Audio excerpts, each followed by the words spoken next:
Отговора на абсолютно всички наши въпроси, които имаме, можем да намерим в Матей 6.33, където нашия Господ Исус Христос ни казва: но първо търсете Божието царство и Неговата правда, и всичко останало ще ви бъде прибавено.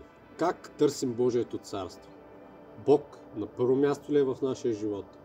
Ходим ли на църква редовно? Четем ли си Библията редовно?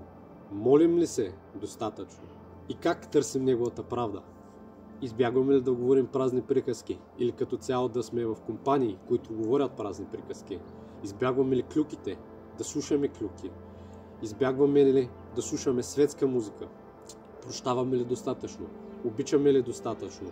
Обръщаме ли другата буза? Вървим ли втората миля? И това са само една малка част от нещата, които нашия Господ Исус Христос иска ние да правим. И да, всеки един от нас иска дадено нещо. И това е напълно нормално. Дали би било някой да оздравее, друг да си намери партньор, трети да си купи жилище, кола, четвърти да си намери нова работа. И Господ знае всичко това, защото Той знае какво искаме, още преди да сме се помолили за Него. Понякога ние си мислим, че знаем от какво се нуждаем, но това изобщо не е така. Бог знае много по-добре от какво имаш нужда ти.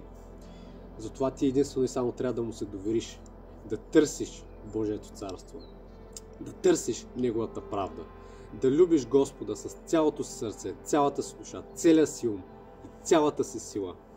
И Той ще те снабди с всичко, от което имаш нужда.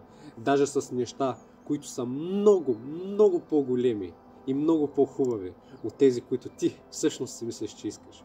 Око не е виждало, ухо не е чувало, човеко на ум не е идвало, какво Бог е приготвил за тези, които го обичат. Поставете Бог на първо място във вашия живот и вижте как всичко, от което се нуждаете, и даже много по-добро от това, което искате, ще ви се даде.